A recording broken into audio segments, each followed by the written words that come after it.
Hi, welcome to live with food. நம்ம இன்றைக்கி spicy vegetable pulao பார்க்க போகிறோம். ரொம்ப டேஸ்டான புலாவு ஈஸியாக செஞ்சிடலாம். எப்படி பண்ணுறதுன்றதை பார்க்கலாம் வாங்க. இப்போ ஒரு கடாயில் சில பொருட்களெல்லாம் வதக்கிடலாம்.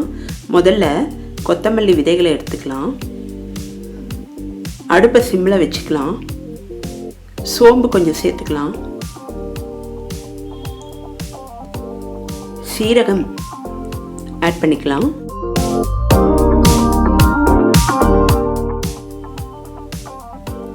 ஏலக்காய் 2 சேர்த்துக்கிறேன் வாசனைக்காக. பட்டை கொஞ்சமாக சேர்த்துக்கிறேன். இதை நல்லா வதக்கிடலாம். இப்போது வரமிளகா சேர்த்துக்கிறேன். இது ஸ்பைசி வெஜிடபிள் புலாவ்ன்றதுனால காரம் இருந்தால் ரொம்ப நல்லாயிருக்கும். இப்போ இதை நல்லா பொடிச்சிடலாம். இப்போ ஒரு குக்கர் பாத்திரம் எடுத்துக்கலாம். அதில் நான் நெய் விட்டுருக்கேன்.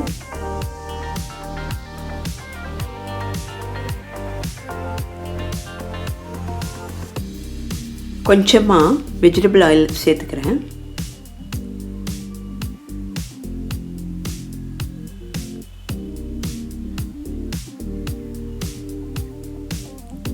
பிரியாணி இலை போட்டுக்கிறேன். துருவிய இஞ்சி பூண்டு சேர்த்துக்கிறேன்.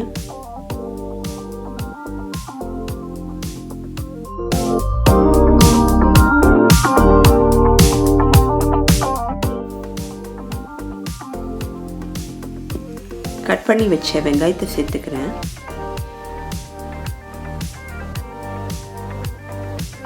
இது வந்து 1 pot மீல் ரெசிபி, ஈஸியாக பண்ணிடலாம்.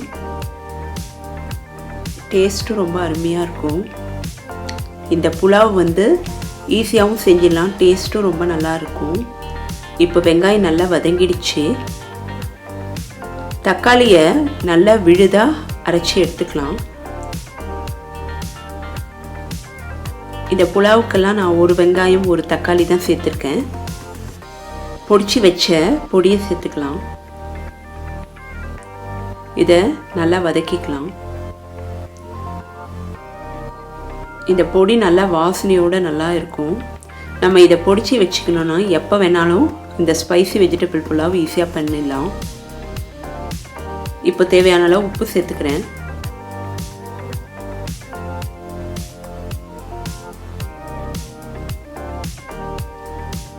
மஞ்சத்தூள் கொஞ்சம் சேர்த்துக்கிறேன்.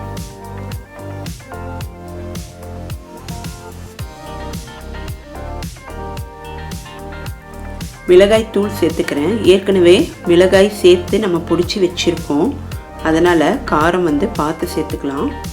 இப்போது பச்சை பட்டாணி சேர்த்துக்கிறேன்.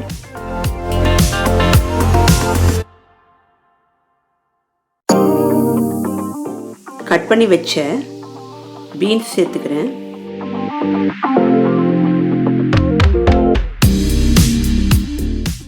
இப்போது கேப்சிகம் சேர்த்துக்கிறேன். குடை மிளகாய்,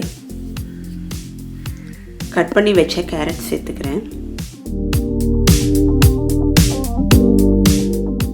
காயெல்லாம் நறுக்கி ரெடி பண்ணி வச்சிட்டோன்னா இந்த புலாவ் ஈஸியாக பண்ணிடலாம். உங்களுக்கு விருப்பம் இருந்தால் இதோட உருளைக்கிழங்கும் சேர்த்துக்குங்க. நான் இங்கே ஒரு 2 உருளைக்கிழங்கும் சேர்த்துக்கிறேன். கொத்தமல்லி இலை சேர்த்துக்கிறேன். நல்லா வதக்கிக்கலாம். இப்போது ஊற வச்ச பாஸ்மதி ரைஸை போட்டுடலாம். ஒரு 10 நிமிஷம் ஊறினா போதும்.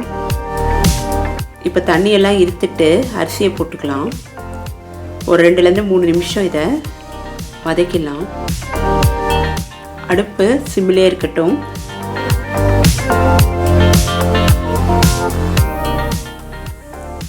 அரை கப்பு அரிசி எடுத்திருக்கேன். அதுக்கு நான் 1 கப்பு தண்ணி விட்டுருக்கேன். 1:2 அப்படின்ற ரேஷியோவில் இந்த புலாவ் பண்ணியிருக்கேன். இப்போது வெயிட் போட்டுடலாம். 2 விசில் வந்தால் போதும். ஹையில் வச்சிடலாம். இப்போ நமக்கு சுவையான புலாவ் ரெடி ஆயிடுச்சு. நல்ல காரசாரமாக இருக்கும். இதுக்கு தயிர் பச்சடி கரெக்டான காம்பினேஷன். ட்ரை பண்ணி பாருங்கள், டேஸ்ட் அருமையாக இருக்கும். இந்த வீடியோவை லைக் பண்ணுங்கள், ஷேர் பண்ணுங்கள், மறக்காமல் லிவ் வித் ஃபுட் சேனலை சப்ஸ்கிரைப் பண்ணுங்கள். நெக்ஸ்ட் வீடியோவில் மீட் பண்ணுறேன். பாய்.